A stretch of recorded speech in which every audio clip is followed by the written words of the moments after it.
3.5 वर्षात काय निधी आणला त्यांनी? नुसत्या घोषणा दिल्या. तुमचे हात कोणी बांधले होते का?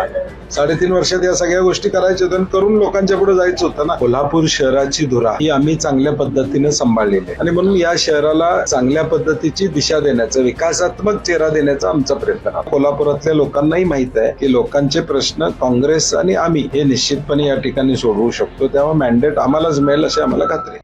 काँग्रेसमध्ये जवळजवळ 300-350 लोकांनी अर्ज केलेले आहेत आणि प्रभाग वाईज आम्ही आज 10 प्रभागाच्या आज मुलाखतीने, उद्या सकाळी 8:30 वाजल्यापासून राहिलेले 10 प्रभाग असे म्हणजे 81 उमेदवार जे असणारे त्यांच्या मुलाखती ठेवलेल्या आहेत आणि प्रचंड उत्साह आहे काँग्रेसमध्ये. उमेदवारीसाठी प्रचंड उत्साह आहे. एकेका वॉर्डामध्ये 40-40 लोक इच्छुक आहेत आणि त्यातून सगळ्यांशी चर्चा करून आम्ही मार्गस्थ करू हा विषय. हा विकास आघाडी म्हणूनच्या निवडणुकीला सामोरं जाणार आहे. विशेषतः शिवसेना शिंदे ठाकरे गटाच्या जिल्ह्यातल्या काही पदाधिकाऱ्यांनी आरोप गेल्या काही दिवसांमध्ये केलेले होते, सहकार्य होते. ठीक आहे, ते आता हे राजकीय होत राहणार, त्याला काही विषय नाही. परंतु परवा राष्ट्रवादी आणि शिवसेना या दोन्ही पक्षांच्या बरोबर सचिन चव्हाण, राजू लाटकर आणि आमच्या सगळ्या लोकांनी चर्चा केलेली आहे. त्यांनी त्यांचा प्रस्ताव दिलेला आहे. आता तो आज उद्या आमच्या बैठका झाल्यावर उद्या संध्याकाळी आम्ही सगळे परत बसू.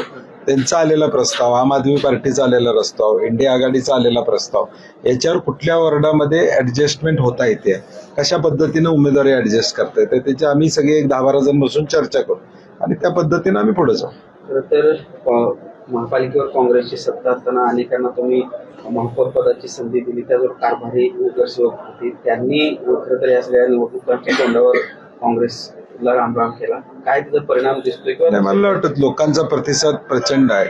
कोल्हापूर शहराची धुरा ही आम्ही चांगल्या पद्धतीने सांभाळलेली आहे. गेल्या 3.5 वर्षामध्ये महायुतीची सत्ता आहे. नेमकं काय घडलं या कोल्हापूर शहरासाठी, नेमकं काय केलं त्याने, हे आपण त्या ठिकाणी बघतोय.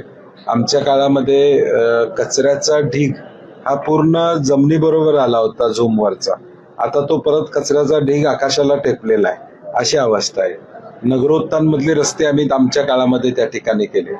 थेट पाईपलाईन योजना, कोल्हापूर शहरापर्यंत पाणी आणणं ही थेट पाईपलाईनची जबाबदारी होती, ती आम्ही चांगल्या पद्धतीने पार पाडली. हुतात्मा गार्डन असेल, महावीर गार्डन असेल, ह्याला निधी देण्याचं काम केलं. रंकाळ्याला निधी देण्याचं काम आमच्या काळामध्ये प्रामुख्यानं त्या ठिकाणी झालं. अशी अनेक कामं आहेत की जी आम्हाला सांगता येतील शहरामध्ये आणि म्हणून या शहराला चांगल्या पद्धतीची दिशा देण्याचा, विकासात्मक चेहरा देण्याचा आमचा प्रयत्न आहे. तर केंद्रामध्ये भाजपचं सरकार आहे किंवा राज्यात देखील महायुतीचं सरकार आहे, त्याचा प्रभाव कोल्हापुरात देखील दिसेल असं महायुतीच्या नेत्यांचं म्हणणं आहे. अशा परिस्थितीमध्ये निधी आणण्याबाबत लोकांना विश्वास द्यावा लागणार आहे. तो कशा 3.5 वर्षात काय निधी आणला त्यांनी? 3.5 वर्षात नुसत्या घोषणा दिल्या. अंबाबाईचा आराखडा आम्ही आमच्या काळामध्ये जे पैसे आले त्यानंतर पैसे आले नाहीत.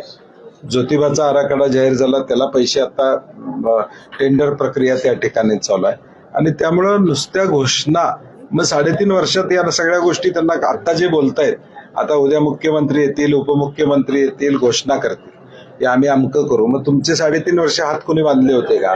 3.5 वर्षात या सगळ्या गोष्टी करायच्या होत्या, करून लोकांच्या पुढे जायचं होतं ना, की आम्ही हे केलं म्हणून सांगायला. त्यामुळे हे सगळं थोतांड आहे. आमची सत्ता असेल, असं होईल तसं होईल, काही नाही. लोकांना, कोल्हापुरातल्या लोकांनाही माहित आहे की लोकांचे प्रश्न काँग्रेस आणि आम्ही हे निश्चितपणे या ठिकाणी सोडवू शकतो. तेव्हा मॅन्डेट आम्हालाच मिळेल अशी आम्हाला खात्री आहे. कोल्हापूर जिल्ह्यातील सुझुकीची एकमेव डीलरशिप म्हणजे मोहिते सुझुकी. 16 वर्षांच्या प्रदीर्घ अनुभवासोबत तुम्हाला इथे मिळेल सेल्स, सर्व्हिसेस आणि स्पेअर्स एकाच छताखाली. 18% GST सह विविध योजनांचा लाभ घेण्यासाठी भेट द्या. मोहिते सुझुकी, काळा नाका, कोल्हापूर. मोहिते सुझुकी, उद्यमनगर, कोल्हापूर आणि मोहिते सुझुकी, सानेगुरुजी, कोल्हापूर. आजच आपली गाडी बुक करून दसरा आणि दिवाळीचा आनंद द्विगुणित करा.